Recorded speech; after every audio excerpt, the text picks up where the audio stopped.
오늘 말씀은 제가 좀 특별한 말씀을 준비했습니다. 오늘 말씀은 주님을 사랑하는 성도들, 또 주님을 너무나 사랑하기 때문에 주께서 명하신 길이라면 제가 어디든지 가겠습니다 라고 믿는 성도들, 그런 분들을 위한 말씀입니다. 이 현대들이 매우 바쁘게 살아가고 있습니다. 근데 그 많은 사람들 마음속에 한 가지 소원이 있는데, 그것은 내가 주변 사람들로부터 정상이라는 취급을 받고 싶다는 것입니다. 인정을 받기 원하는 것이죠. 왜 그럴까요? 인정받지 못하면 외롭기 때문에 그렇습니다. 여러분이 가정에서 인정을 받지 못하면 외롭습니다. 교회에서 여러분을 인정하지 않으면 여러분은 외로운 것입니다. 자, 그런데 어떻습니까? 현실은 어쩔 수 없이 정상과 비정상으로 나누어지고 있는 것입니다. 인정받는 사람들과 인정받지 못하는 사람들 말이죠. 자, 그런데 문제는 이것입니다. 누가 정상이고 누가 비정상인가 하는 문제죠. 누가 그것을 판단합니까? 저 사람은 정상이고 저 사람은 비정상이라는 것을 누가 판단하는 것입니까? 참 이상한 일인데요. 정상과 비정상은 하나님이 판단하지 않으세요. 이건 이 세상 사람들이 하는데, 특별히 내 주변의 사람들이 나를 그렇게 판단합니다. 우리 그리스도인들도 마찬가지입니다. 내가 비정상인지 정상이 되는 것은 내가 얼마나 성경 안에 들어가 있는가로 판단되는 것이 아니라 내 주변에 어떤 사람들이 있는가로 판단받는 것입니다. 제가 예를 들어서 좀 이 문제를 생각해 보죠. 저는 미국 남부에서 30년 동안 살았는데, 그 미국 남부에 가면은 대부분이 아주 보수적인 남침내 교단의 교회들입니다. 그곳에서 남침내 교회 이외의 다른 교회를 가면은 아주 소수에 속해져 버립니다. 예를 들어서 그 지역에서 장로교회를 다니면 주변 사람들이 물어봅니다. 왜 당신은 예정론을 믿는 장로교회를 다니십니까? 이해가 안 됩니다. 그런 질문을 받을 수 있는 것입니다. 장로교회는 미국 남부에서는 비정상인 것이죠. 한국에서는 정상이죠. 이것이 무슨 말입니까? 지역에 따라서 정상과 비정상이 나눠질 수 있다는 것이죠. 남미는 어떻습니까? 남미는 대부분이 어느 교회입니까? 네, 천주교회입니다. 거기는. 남미에 가서 개신교회를 믿으면 사람들이 쳐다봅니다. 저 사람은 왜 저 교회를 다닐까? 중동 지방에 가면 어떨까요? 중동 지방에 가면 기독교인 자체가 되는 게 위험합니다. 여러분은 지금 아주 멋진 옷을 입고 이 교회에 나오셨죠. 그런데 여러분이 지금 유럽의 나체촌을 가면 어떻게 될까요? 아주 비정상이 되는 것입니다. 제가 지금 무엇을 말하려고 하는지 여러분들 이해가 되십니까? 이제 제가 질문을 좀 드리고자 합니다. 사람들이 이 정상과 비정상을 구별하는, 판정하는 기준이 무엇인가 하는 것입니다. 무엇입니까? 그것은 내 주변에 어떤 사람들이 많은가로 결정되는 것이에요. 그래서 이 세상에서 정상과 비정상은 내 신앙과 내 마음과 내 성품과 내 사상과 내가 진리를 붙잡고 있는가로 결정되는 것이 아니라 내 주변에 어떤 사람들이 무엇을 믿고 있는가로 결정된다 하는 것입니다. 이것을 혼돈하면 굉장히 아주 불편하고 외로운 삶을 살게 돼요. 진리를 붙잡고 있으면서. 그래서 오늘 제가 이 말씀을 드리는 것입니다. 성도 여러분, 여러분이 아무리 성경대로 믿을지라도 여러분 주변 사람들이 성경대로 믿지 않으면 어떻게 될까요? 여러분 즉시로 비정상이 되는 것입니다. 그것이 지금 이 세상에서 말하고 있는 이단과 정통의 이야기입니다. 심지어 우주의 왕 창조주께서, 하나님께서 나는 너를 정상이라고 선언한다 라고 말씀하셔도, 또 성경을 기록한 선지자들과 사도들이 나를 정상으로 인정해 줄지라도 이 세상 교회와 사람들의 눈에 내가 이단이 될 수 있다는 것입니다. 왜 그럴까요? 사람들은 숫자로 결정하기 때문이죠. 참으로 무서운 것은요, 내 주변 사람들이 내가 정상인지 비정상인지 내 주변 사람들이 나를 결정해 버린다는 것입니다. 나는 아무런 힘이 없어요. 저 사람들이 결정하면 나는 그렇게 되는 것입니다. 그것이 이 세상에서 지금 돌아가는 이치예요. 한국에는 참 이런 일들이 다른 어떤 나라보다도 심각한 나라입니다. 한국에는 어떤 잡지가 있는데 이 사람이 이단인지 정통인지 판단을 해주는 잡지가 있어요. 참 재밌는 잡지입니다. 근데 그 잡지의 판단 기준이 무엇일까요? 아주 단순합니다. 그들은 성경을 열지도 않습니다. 단지 그 사람이 다수에 속하고 있는가를 보는 것입니다. 단지 그 사람이 다수의 지지를 받고 있는가로 보는 것이에요. 그것에 의해서 기사를 쓰고 판단을 하는 것입니다. 하나님께서는 이 사람을 성경 안에 완전히 들어가고 있다고 보고 있는데 사람들은 그 주변 몇 사람들이 그 사람이 어디에 속해 있는가로 보면서 판단해 주는 것입니다. 하나님께서 이런 모습을 볼 때 얼마나 어처구니 없을까요? 성도 여러분, 믿음이 언제 나타납니까? 믿음은 숫자가 압도적으로 나에게 불리할 때 나타나는 것입니다. 참된 믿음은 그럴 때 나타나는 것이에요. 참된 믿음은 내 주변의 사람들이 다 나를 동의해 줄 때 나타나는 것이 아니죠. 참된 믿음은 그래서 충성이라는 모습으로 나타나게 되는 것입니다. 자, 갈라디아 1장 10절 보겠습니다. 이 말씀은 유명한 말씀이죠. 갈라디아 1장 10절입니다. 이제 내가 사람들에게 좋게 하랴, 하나님께 좋게 하랴, 사람들에게 기쁨을 구하랴. 내가 지금까지 사람의 기쁨을 구하는 것이었다면 그리스도의 종이 아니니라. 성도 여러분, 여러분들이 사람의 지지와 인정을 구하면서 거기에 목말라 있으면 여러분은 그리스도의 종이 아니라는 것입니다. 하나님의 기쁨이 무엇인가 바라봐야 됩니다. 그것이 성도의 충성이고 하나님을 위해서 내 자신을 바친다는 말의 의미입니다. 사람을 만족시키려고 애쓰는 것이 아니라 사람도 만족시키고 하나님도 만족시키려고 애쓰는 것이 아니라 정확하게 하나님의 뜻만 바라보고 가는 것입니다. 그것이 성경이 말하는 신앙입니다. 성도 여러분, 오늘날 대부분의 사람들이 어떤 모습으로 살아가고 있나요? 한 발은 성경 안에 들여놓고 한 발은 성경 밖에 내놓고 있습니다. 이런 상황에서 누구든지 두 발을 모두 성경 안으로 집어넣어버리면 어떻게 될까요? 그 사람은 비정상으로 취급받게 되는 것입니다. 나는 한 발만 넣는데 왜 너는 두 발까지 넣니? 하고 지적당할 것입니다. 그것이 현실입니다. 그래서 예수께서 유대교회로부터 완전히 비정상 취급을 받았던 것입니다. 진리 자체이신 하나님의 아들이 이 땅에 오셨는데 이단의 괴수가 되었던 것이죠. 이것이 우리가 사는 이 세상의 모습입니다. 우리는 현실을 정확하게 봐야 됩니다. 그래야 우리의 마음이 흔들리지 않게 되는 것이죠. 자, 그런데 왜 이런 상황이 생기게 될까요? 왜냐하면 사람들은 진리가 무엇인가에 관심이 없습니다. 사람들이 관심 있는 것은 내가 다수에 속하는가를 보는 것이에요. 다수가 나를 지지하는 것을 보는 것입니다. 그게 중요한 것입니다. 사람들은 다수에 속해야만 내 삶이 편안하고 안전하다고 느낍니다. 그래서 내가 다수에 속한다는 사실을 알게 되면은 그다음부터는 의심도 하지 않고 성경에 대해서 알아보려고 하지도 않습니다. 왜? 내가 다수에 속했다는 걸 알았으니까. 인터넷을 검색할 때도 마찬가지예요. 검색해서 많이 나오는 것이 정답이에요. 먼저 나오는 것이 진실이고. 정말 그럴까요? 전혀 아니죠. 진실과 진리는 순서로 정하는 것도 아니고 투표로 정하는 것도 아니고 숫자로 정하는 것도 아니에요. 그것은 성경으로 결정하는 것입니다. 성경이 최고의 권위고 성경이 진실입니다. 누구도 그것을 밀어낼 수 없어요. 성도 여러분, 오늘 왜 갑자기 제가 숫자 이야기를 합니까? 사람들이 자꾸 숫자를 세면서 불안해하기 때문에 제가 이 말씀을 드리는 거예요. 요즘 유튜브에서 마지막 사명을 듣는 설교를 듣는 분들이 가끔 이런 질문을 합니다. 목사님 설교는 성서적이고 진리라고 생각됩니다. 그런데 목사님의 말씀대로 살려고 하니까 사람들과 멀어지게 됩니다. 다니던 교회에서도 외롭게 됩니다. 진리를 붙잡으려고 하니까 내가 아주 소수에 속하게 되는 것 같아서 두렵습니다. 목사님, 제가 정말 말씀대로 살아야 할까요? 여러분들 이 질문에 대해서 어떻게 대답하시겠어요? 그리스도인이 왜 이런 염려를 할까요? 숫자에 매달려 있기 때문이죠.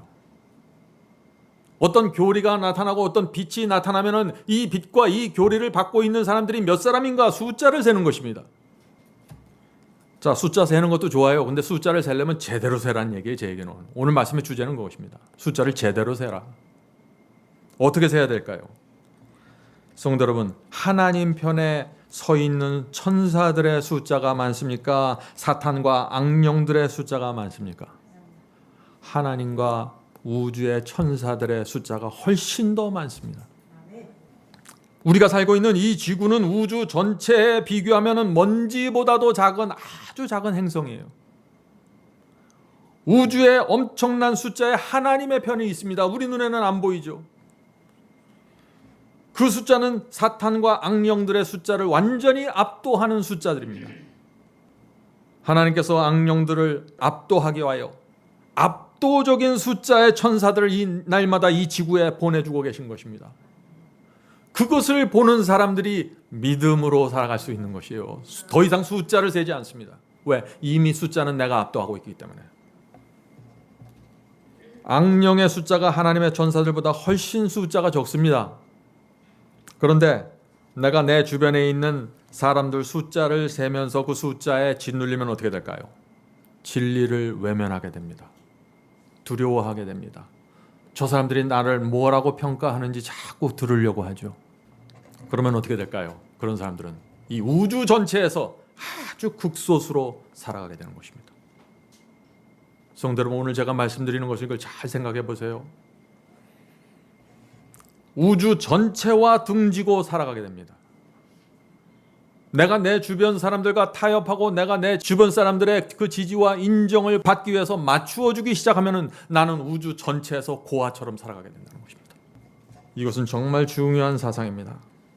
숫자를 세면은 늘 눈치 보면서 불안하게 살게 됩니다. 성도 여러분, 엄청난 숫자의 천사들이 저와 여러분을 날마다 지켜보고 있다는 사실을 아십니까? 고린도전서 4장 9절에 그 말씀이 있죠. 고린도전서 4장 9절입니다. 우리는 세계, 우주 전체를 얘기하는 것입니다. 세계 곧 천사와 사람에게 구경거리가 되었노라. 왜 우주에 있는 저 존재들이, 하늘의 존재들이 왜 이 지구에 있는 사람들을 내려다보고 구경할까요?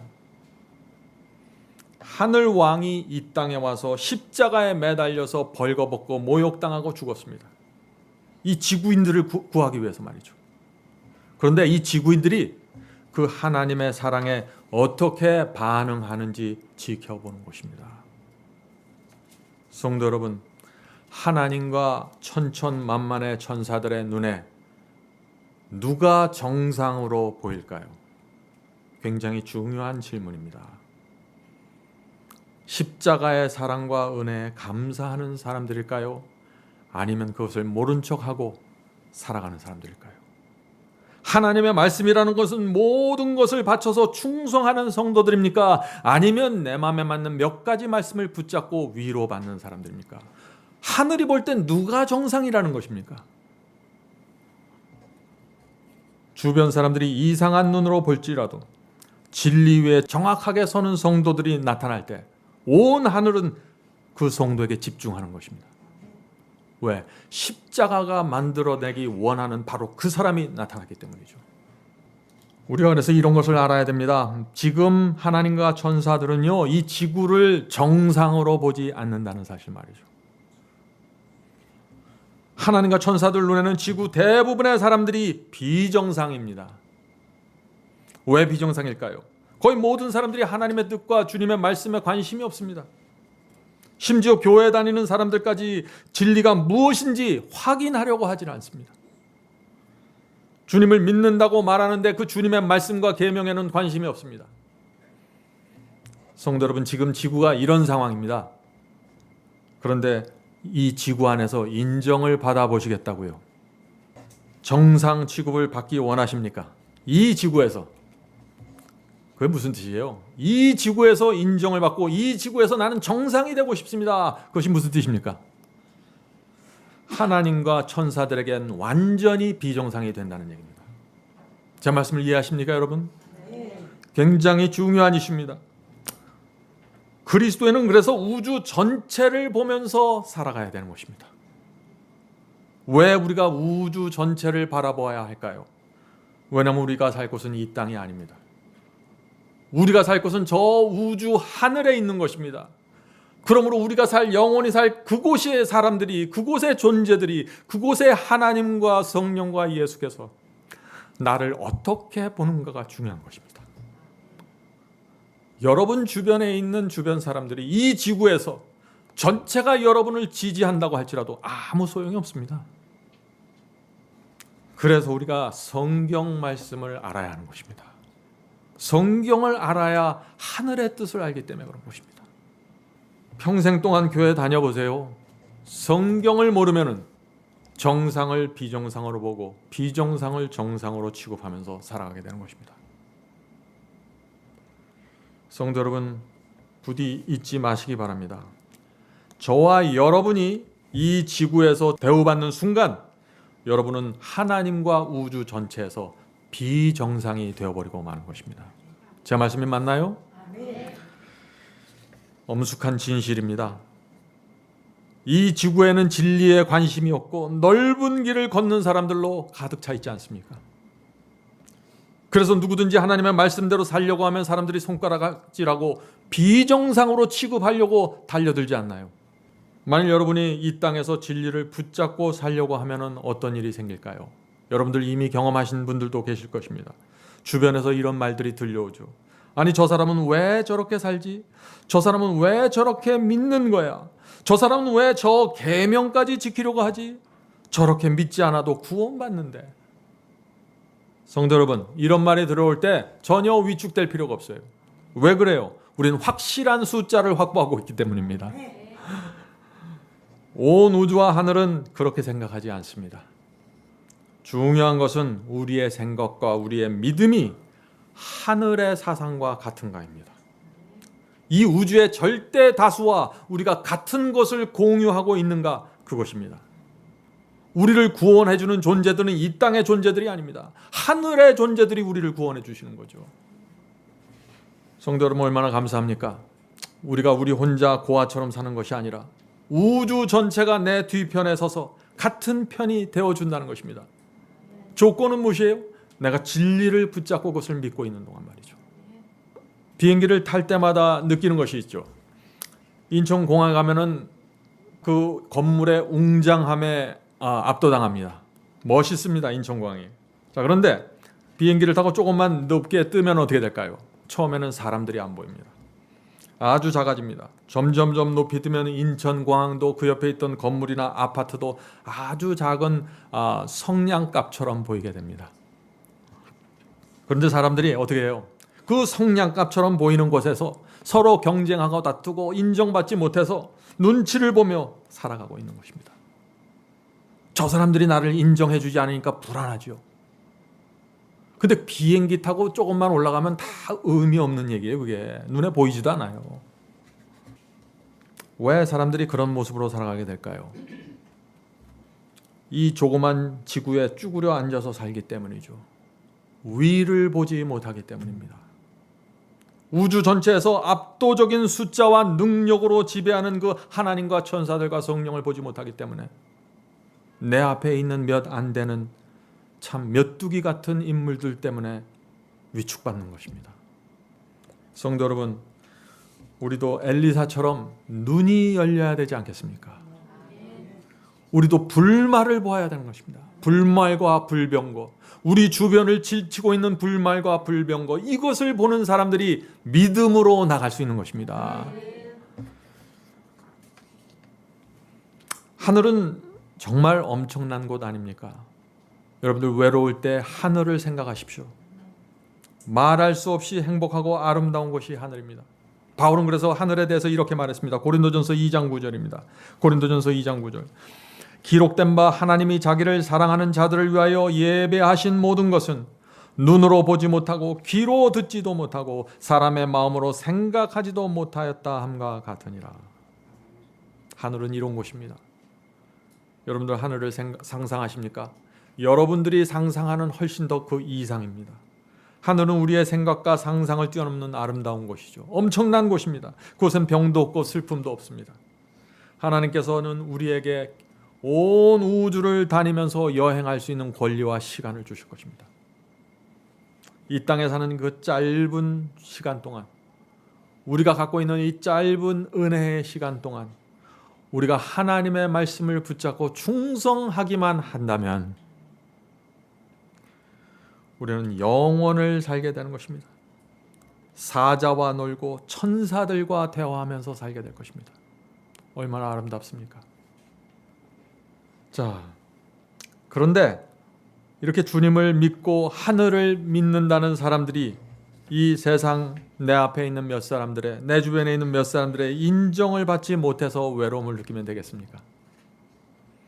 자, 우리가 이 진리를 자꾸 외면하고 자꾸 두려워하고 어떤 세빛을 받을 때 주춤거리고 왜 이런 일이 생길까요? 우리 마음 깊은 곳에 하늘보다 땅을 소중하게 생각하는 정신이 있기 때문이 아닐까요? 하늘이 우리의 그런 모습을 보면 얼마나 안타까울까요? 내가 그렇게 이 하늘이 그렇게 수많은 선지자들 보내주고 사도들을 보내주고 메시아를 보내주고 십자가를 세우고 지난 수천 년의 역사 동안 그 수많은 증거와 역사를 제시해 주었는데, 예언을 주었는데 그것까지도 보면서 불안해서 그 작은 빛 하나를 받아들이지 못해서 안절부절 초조하는 그런 모습을 보면 하늘이 얼마나 슬플까요? 하늘은 이 세상을 완전히 비정상으로 보고 있습니다. 어쩌면 지구 사람들이 저렇게 생각이 없을까라고 생각할지도 모르겠습니다. 잠시 잠깐 후면 이렇게 엄청난 보상과 영원한 상급을 갖고 하나님께서 직접 기다리고 있는데 왜 저렇게 바로 눈앞에 있는 것도 보지 못하고 살아갈까? 그렇게 생각하지 않겠어요?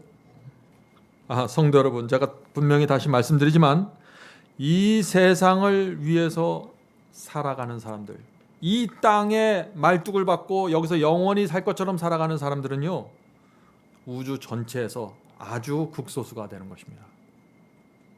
이 우주의 대부분의 존재들은 하늘에서 살게 될 것입니다. 이 땅에 남게 될 사람들은 완전히 우주 전체에서 배제된 인물들이 될 것입니다. 성경은 그들을 악인이라고 부르는 것입니다. 여러분들은 무엇을 선택하시겠어요? 상황을 잘 판단해 보아야 합니다. 자, 한 가지 제가 꼭 말씀드리고 싶은 것은 이 마지막 시대가 되면은요, 기독교회를 상대로 반대편에 서는 신앙이 필요합니다. 제가 좀 무모한 얘기를 하는 것 같죠? 이것이 현실이에요. 마지막 라오디게아 교회가 어떤 교회입니까? 하나님께서 보실 때 토해 내치고 싶은 교회라고 성경은 말하고 있는 것입니다. 자, 그 말씀을 읽어볼까요? 계시록 3장 14절부터 15절입니다. 계시록 3장 14절 15절. 라오디게아 교회의 사자에게 편지하기를 아멘이시오, 충성되고 참된 증인이시오, 하나님의 창조의 근본이신 이가 가라사대 내가 네 행위를 아노니 네가 차지도 아니하고 덮지도 아니하도다. 내 입에서 너를 토하여 내치리라. 하나님께서 지금 라오디게아 교인들을 향해서 내가 너희를 토해 내치고 싶다고 지금 말하고 있는 것입니다. 성도 여러분, 여러분은 이런 교회에서 정상으로 인정받길 원합니까? 하나님께서 토해 내치기 원하는 그런 교회에서 여러분은 인기를 끌기 원하고 지지를 받기 원하고 인정을 받기 원하십니까? 그것이 오늘날 기독교의 모습인데 잘 생각해 보세요. 여러분이 어떻게 선택해야 되는지. 사도 요한은 마지막 시대 기독교회는 바벨론이 될 것이고 온갖 더러운 영들이 모여들 것이 될 것이라고 경고하고 있습니다. 여러분은 그런 교회에서 동의를 구하고 여러분의 신앙에 동의를 구하고 그들이 인정을 해주는 신앙을 하길 원하시나요? 잘 생각해 보시기 바랍니다. 라오디게아 교회에서 내가 절대 다수의 지지를 받고 있다는 것이 무슨 뜻입니까? 그러면은 내가 라오디게아 교회에서 인정받고 있고 지지받고 있다는 것이 무슨 뜻이에요? 하나님께서 토해 내치고 싶은 그 그룹에 내가 속해 있다는 뜻입니다. 조심하셔야 되죠. 자, 왜 하나님께서 이 라오디게아 교회를 보면서 토해 내치고 싶다고 말씀하셨을까요? 그 말씀은 분명합니다. 차지도 않고 덮지도 않기 때문이죠. 자, 차지도 않고 덮지도 않다는 말이 무슨 뜻입니까? 주님을 믿는다고 하면서 중간에 서 있으려고 하는 것이에요.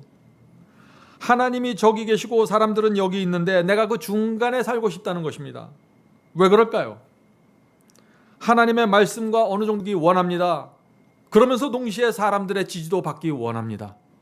하나님의 말씀 속으로 완전히 들어가기가 싫습니다. 왜? 들어가면 사람들의 지지를 잃어버릴 수 있으니까. 그래서 하나님께서 그들을 뜨뜻 미지근하다고 하면서 토에 내치고 싶다 하는 것입니다. 그러면서 구원과 영생은 또 하나님께 가서 받고 싶어 해요. 참, 우리가 현실을 좀 직시하자는 것이 오늘 말씀의 제 의도입니다.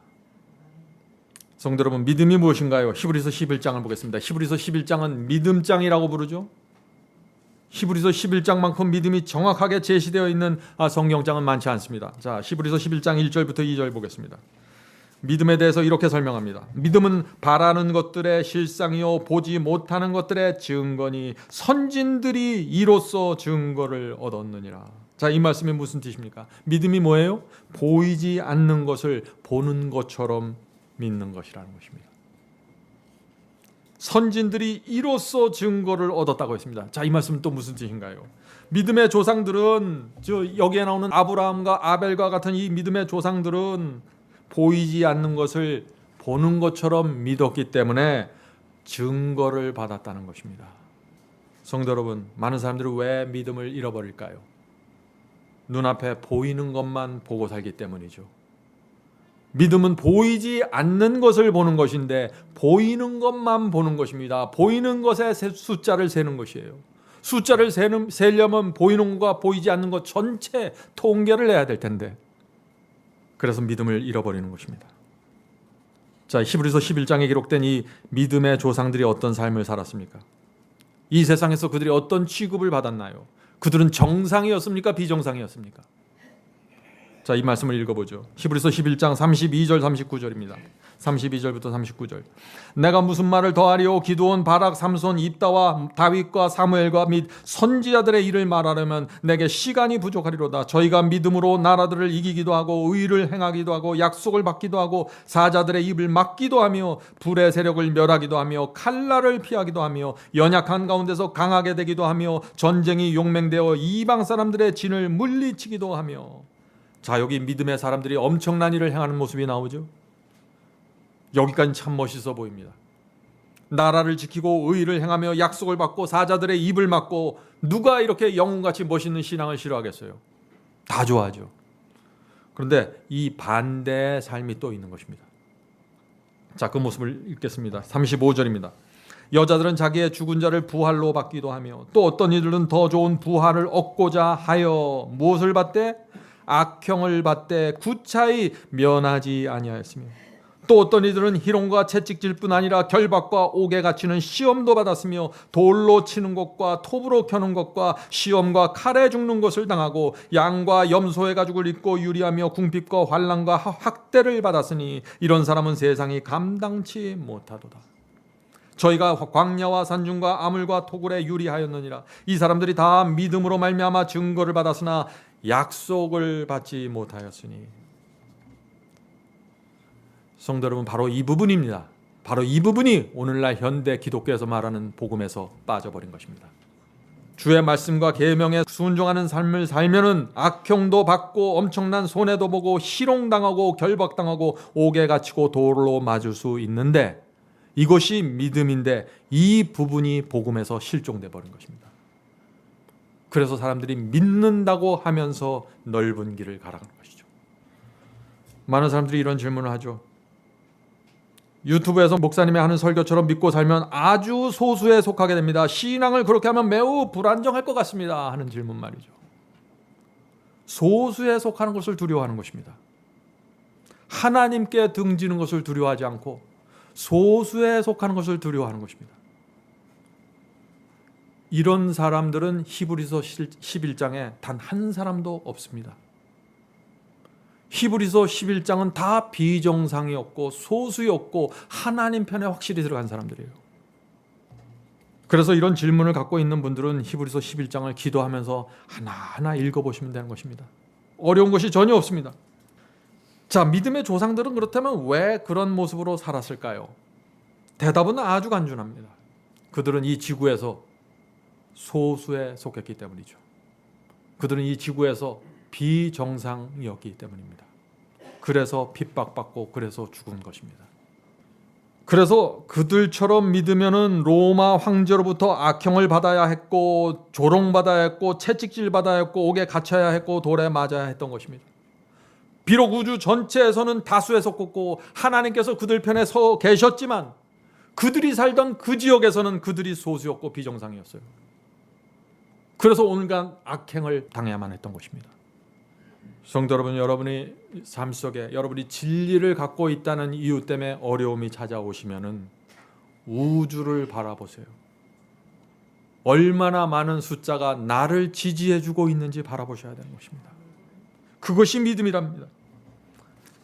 물론 지금은 로마 황제의 핍박도 없죠. 채찍도 없습니다. 옥에 갇히는 일도 없습니다.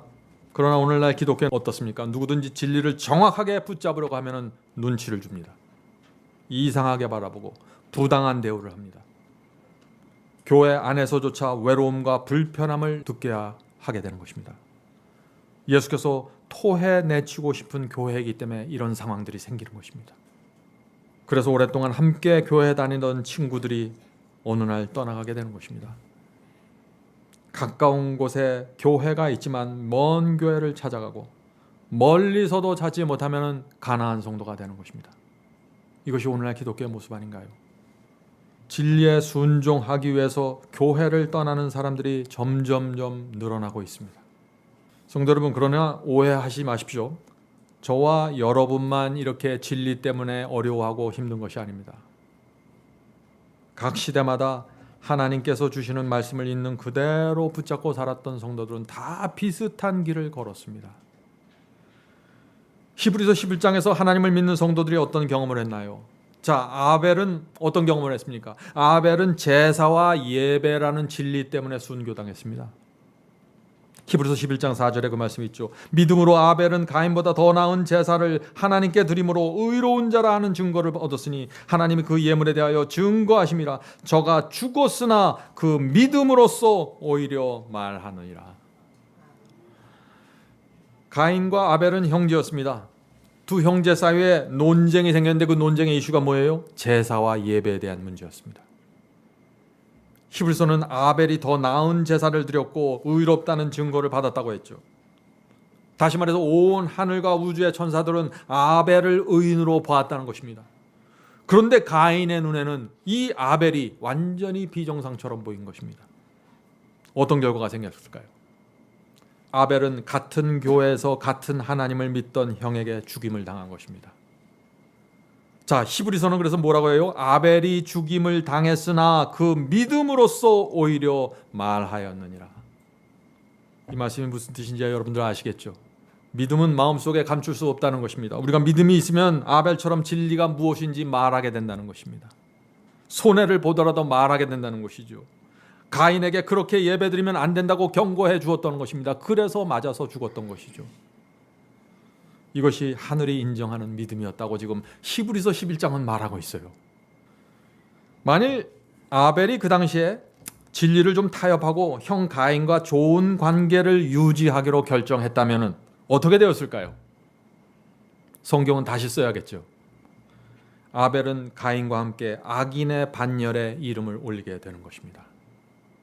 성도 여러분, 믿음이 뭔지 이제 이해하시겠습니까? 자, 노아의 믿음 보죠. 노아 보죠. 히브리서 11장 7절입니다. 믿음으로 노아는 아직 보지 못하는 일에 경고하심을 받아 경외함으로 방주를 예비하여 그 집을 구원하였으니 아무도 홍수가 온다는 노아의 설교를 믿지 않았죠. 노아는 그래서 세상에서 조롱거리가 되었습니다. 자, 이로 말미암아 세상을 정죄하고 믿음을 쫓는 의의 후사가 되었느니라. 많은 사람들이, 거의 대부분의 사람들이 노아의 설교를 들었을 것입니다. 그리고 성령께서 그 당시 각 사람들의 양심에 호소했습니다. 그런데 그 사람들이 노아가 방주 짓는 일에 참여하지를 않았습니다. 왜 그랬을까요? 그들 중 많은 사람들은 하나님을 믿는 사람들이었습니다. 그런데 노아의 설교를 듣질 않았어요. 왜 그랬을까요? 노아와 함께 하는 순간 즉시 무엇이 됩니까? 비정상이 됩니다. 절대 다수가 노아의 반대편에 서 있었기 때문에 그렇죠. 오늘날 이 문제가 그대로 반복되지 않습니까? 예수님의 말씀을 잊으시면 안 됩니다. 예수께서 오실 때는 어떻다고요? 인자의 때는 누구의 때와 노아의 때와 같다는 것입니다. 그 말은 뭐예요? 참된 신앙을 가진 사람들은 마지막 시대 절대 다수와 반대편에 설 수 있는 충성을 갖고 있어야 된다는 것입니다.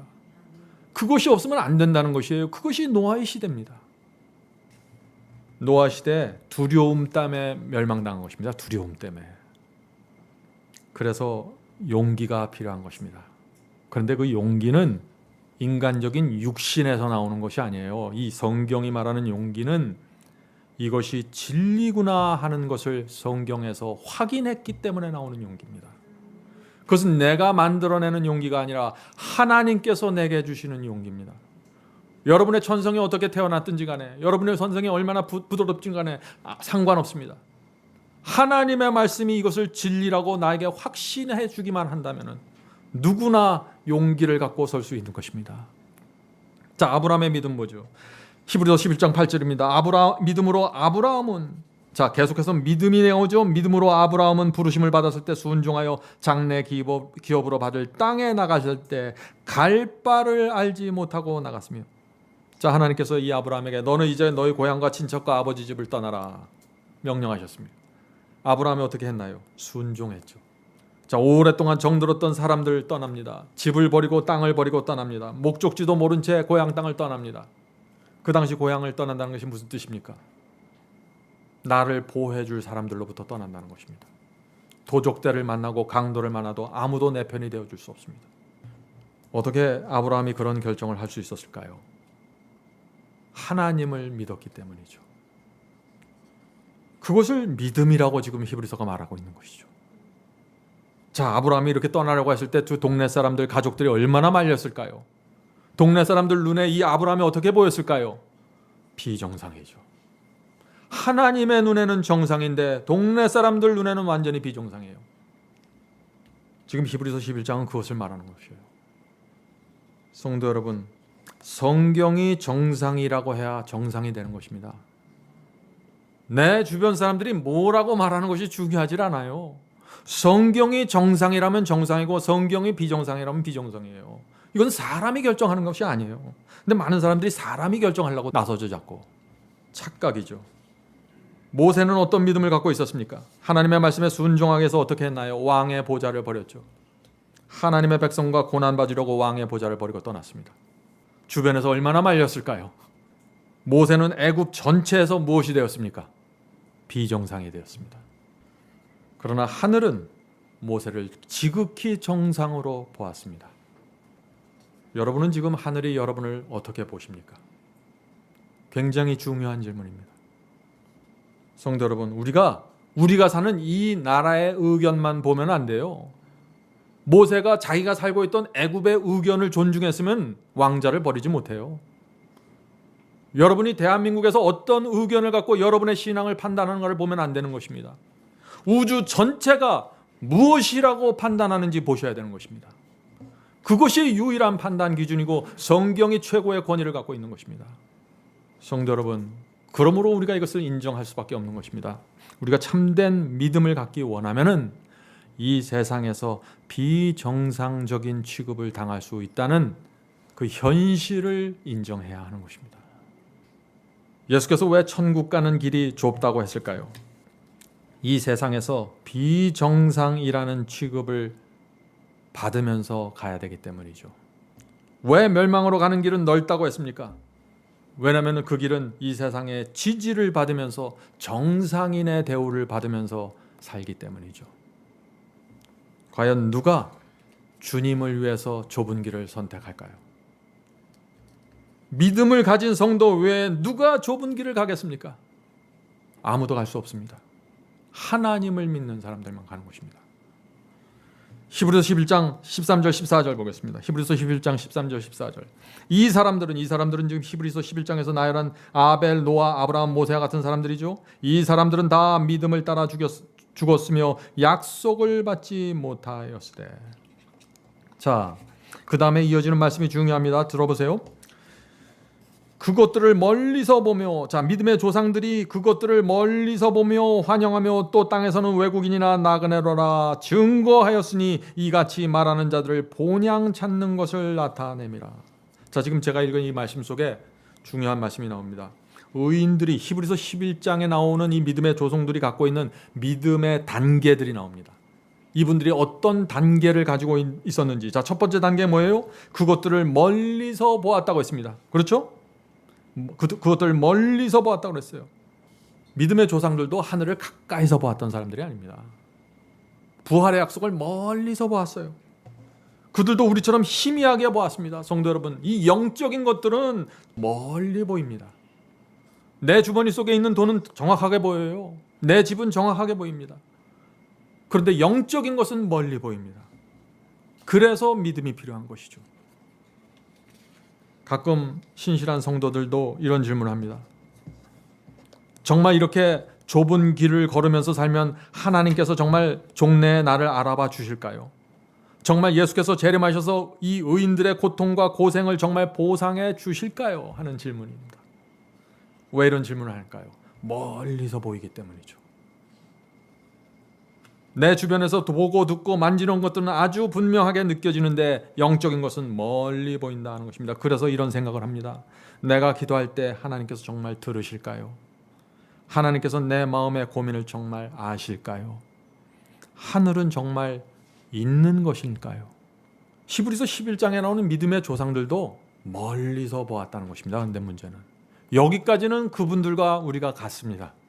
근데 이 믿음의 두 번째 단계가 있는데 여기서부터 차이가 날 수 있는 것이죠. 자, 두 번째 단계가 무엇입니까? 그것들을 멀리서 보며 환영하며. 자, 이 환영하는 것이 두 번째 단계입니다. 자, 환영한다는 것이 무슨 뜻입니까? 이 킹제임스 성경으로 보면 이렇게 돼 있어요. 그것들을 멀리서 그것들을 보고 확신하며 받아들였고. 멀리서 보는 것은 누구나 그런 것입니다. 그러나 그것을 확신하고 내 것으로 받아들이는 사람들이 있는 것이에요. 이것이 믿음의 두 번째 단계라는 것입니다. 믿음의 조상들은 이렇게 나간 것이죠. 하늘을 실제적인 것으로 확신하며 받아들였습니다. 성도 여러분, 멀리 있는 하늘, 멀리 있는 부활, 멀리 있는 천국을 내가 확신하고 받아들여서 내 마음속에 받아들이는 것입니다. 믿음의 두 번째 단계입니다. 성도 여러분, 이 두 번째 단계까지 오셨나요? 믿음의 이 두 번째 단계로 들어가면 확실하게 나타나는 증거들이 있는데 그것이 무엇일까요? 더 이상 내 주변에 있는 사람들의 숫자에 매달리지 않습니다. 더 이상 내 주변에 있는 사람들의 인정을 목말라 하지 않습니다. 하늘이 내 속에 들어와 있고 천국이 내 속에 들어와 있고 성경에 나타난 모든 예언과 말씀이 실제이고 그것이 반드시 이루어질 것을 내가 확신하며 받아들였는데 내가 왜 이 세상 사람들의 숫자를 세고 있을 거예요? 잘 생각해 보세요. 예수께서는 반드시 재림하시고 죽은 의인들은 부활하고 악인들은 불로 멸망당할 것이고 새하늘과 새 땅이 반드시 창조될 것을 확신하십니까? 이것이 믿음의 두 번째 단계입니다. 이 땅에 고통이 있고 눈물이 있지만 하나님께서 우리의 눈물을 반드시 씻어줄 것을 확신하십니까? 이것이 두 번째 단계라는 것입니다. 자, 믿음의 이 두 번째 단계까지 가면 우리의 생에 어떤 변화가 일어날까요? 놀라운 변화가 여기서부터 일어나는 것입니다. 아무리 가난하고 힘들어도 우리의 인생이 기쁨과 확신으로 그냥 가득 채워져 버립니다. 왜 그래요? 내가 살 곳은 저곳이에요. 이곳이 아니에요. 저곳에 있는 분들이 나를 어떻게 생각하고 저곳에 있는 분들이 나를 어떻게 판단해 주냐가 중요하고 거기에 모든 것을 올인하는 것입니다. 그래서 이 땅에서 일어나는 일들에 연연하지 않아요. 그것이 히브리서 11장에 나오는 믿음의 조상들의 삶이었습니다. 그래서 그들의 결정은 전혀 이해할 수 없는 결정을 하는 것입니다. 완전히 비정상적인 결정 말이죠. 두 번째 단계까지 온 사람들이 진리를 거절하거나 못 본 척 외면할 수 있을까요? 그럴 수 없는 것입니다. 두 번째 단계의 믿음을 갖고 있는데 내 신앙을 지지하는 사람들의 숫자에 매달릴까요? 그럴 수 없는 것이죠. 내가 아무리 소수에 속하고 비정상으로 취급받을지라도 하나님의 말씀과 계명을 외면할 수 있습니까? 그럴 수 없다는 것입니다. 이것이 안 되면은 무슨 얘기예요, 그게? 믿음의 두 번째 단계까지 오지 못했다는 것이에요. 아직 멀리서 바라보고 있다는 것입니다. 성도 여러분, 오해하면 안 됩니다. 믿음을 오해하면 안 됩니다. 오직 믿음으로만 구원받는다고 오늘날 기독교의 모든 교파를 초월해서 다 그 말하고 있잖아요. 오직 믿음으로 구원받는다. 그 믿음이 뭐예요? 이 두 번째 단계까지 온 믿음입니다. 많은 사람들은 첫 번째 단계의 믿음을 믿음이라고 생각해요. 아니죠. 자, 우리가 만약 이 두 번째 단계까지 왔으면 세 번째 단계에 자연스럽게 나가게 됩니다. 열매로 맺히게 됩니다. 두 번째 단계와 세 번째 단계는 하나로 연결되어 있습니다. 자, 그것이 무엇일까요? 또 땅에서는 외국인과 나그네로 증거하였으니. 두 번째 단계까지 왔습니까? 하늘과 천국과 부활이 모든 성경 말씀이 실제가 돼서 내 속에 들어와 있나요? 그러면 나는 이 땅에서 외국인으로 살아가게 된다는 것입니다. 나그네로 살아가게 된다는 것이죠. 외국인이 무엇인가요? 외국인은 strangers입니다. strangers, 낯선 사람이라는 것입니다. 이 땅에 사는데 내가 아주 낯선 사람이 되는 거예요. 주변에서. 무슨 뜻이에요? 비정상이라는 것입니다. 사람들이 나를 볼 때 비정상이라는 것이에요. 저 사람은 그렇게 낯설지? 이 세상 지구인처럼 보이질 않네. 왜 세상 사람들이 이 믿음의 세 번째 단계까지 온 사람들을 낯설고 비정상으로 보게 될까요? 그런 사람들 숫자가 너무 작아요. 그래서 그런 거예요. 사람들은 다 숫자로 판단하는 사람들입니다. 20년 전에 이단으로 낙인 찍혔던 교단이 있어요. 제가 아는 교단. 숫자가 늘어나니까 정통이 됐더라고요. 그 교회 가르침이 달라졌습니까? 뭐 진리가 세워졌습니까? 뭐가 달라졌어요? 변한 건 교인들 숫자밖에 없어요. 그것이 사람들의 판단 기준이라는 것이에요. 그런데 많은 사람들이 그런 사람들의 그런 참 얄팍한 판단 기준에 의지해서 마음의 위로를 얻으려고 하니 제가 답답해서 이 설교를 드리는 것입니다. 좀 더 정확하게 말씀드리면은 이것이에요. 하늘에서는 지극히 정상인데 이 땅에서는 비정상처럼 보이는 것입니다. 그것이 믿음의 세 번째 단계까지 간 사람들입니다. 낯선 사람들, 나그네입니다. 그래서 바울이 그런 사람들 뭐라고 불러요? 하늘의 시민권자라 그러잖아요. 우리는 하늘의 시민권을 갖고 있다고 말하잖아요. 여러분은 이 땅에서 소수로 몰릴 수 있습니다. 그러나 우리는 하늘의 시민권자로 살아갈 수 있는 것입니다. 그것이 바울의 호소입니다. 우리가 하늘의 시민권을 갖고 있는지 하늘의 시민권인지 아닌지 어떻게 증명할 수 있나요? 우리가 이 세상에서 살아가는 모습으로 증명하는 것입니다. 그것은 아벨은 하나님의 뜻대로 예배드리다가 순교함으로 믿음을 증거했습니다. 아브라함은 하나님의 뜻대로 모든 것을 버리고 고향 땅을 떠남으로 믿음을 증거했습니다. 노아는 하나님의 뜻대로 산 위에 방주를 주었다가 온 세상의 조롱거리가 되므로 자신의 믿음을 증거했습니다. 성도 여러분, 믿음을 증거한다는 것이 무엇인지를 이해하셔야 돼요. 그들 모두는 사람들의 인정과 지지를 받지 못했습니다. 그들은 이 세상에서 철저하게 비정상이었습니다. 그런데 하늘은 그들을 철저하게 정상으로 인정하고 구원의 인을 쳐 주었던 것입니다. 이것이 성경이 말하는 구원입니다. 사랑하는 성도 여러분, 여러분은 오늘 우리가 나눈 이 히브리서 11장의 믿음으로 나가기 원하십니까? 성령께서 진리 안에서 소수가 되고 말씀 안에서 비정상이 되는 이 믿음의 신비를 우리 각 사람에게 가르쳐 주시길 제가 간절히 바랍니다. 하늘에 계신 저희들의 아버지, 연약한 저희들은 이 세상에서 인정도 받고 싶고 정상으로 취급받기 원합니다. 그러나 하나님의 진리 때문에 저희가 비정상이 되어야 한다면 그렇게 하기 원합니다. 주여 도와주시고 저희의 길을 인도해 주시옵소서. 믿음이 무엇인지 가르쳐 주시옵소서. 저희의 눈을 열어주셔서 사람만 보는 것이 아니라 하늘의 존재들을 볼 수 있도록 도와주시옵소서. 옛날에 하나님께서 엘리사에게 보내주셨던 그 불말과 불병거들이 늘 우리 주변에 진을 치고 있다는 사실을 기억하게 도와주시옵소서. 용기를 잃어버리지 않게 도와주시옵소서. 하늘에 계신 아버지, 이 마지막 시대 교회가 어떤 형편이라는 것을 저희가 볼 수 있게 도와주시고 저희가 이 교회를 위해서 무엇을 도울 수 있는지 가르쳐 주시옵소서. 저희는 단지 비난하는 사람들이 되길 원하지 않습니다. 라오디게아 교회를 위해서 하나님께서 갖고 계신 그 사랑의 호소가 저희를 통해서, 저희의 사역을 통해서 이 세상에 전달될 수 있도록 도와주시옵소서. 하늘에 계신 아버지, 성령께서 저희와 함께 해 주셔야만 이것이 가능합니다. 이곳에 모여있는 성도들, 주께서 각 개인을 아시오니 그들의 영적인 필요를 채워주시고 맺혀 있는 것들을 풀어주시고 그 가정의 어려운 문제들을 헤아려 주시옵소서. 하늘에 계신 아버지, 저희의 남은 생애를 주님께 전적으로 드리기를 원합니다. 주께서 받아주셔서 인도해 주시옵소서. 지금부터 예수께서 재림하시는 그날까지 저희가 주께서 인도하시는 그 길에서 떠나지 않도록 붙잡아 주시옵소서. 예수님의 이름으로 간절히 기도드립니다.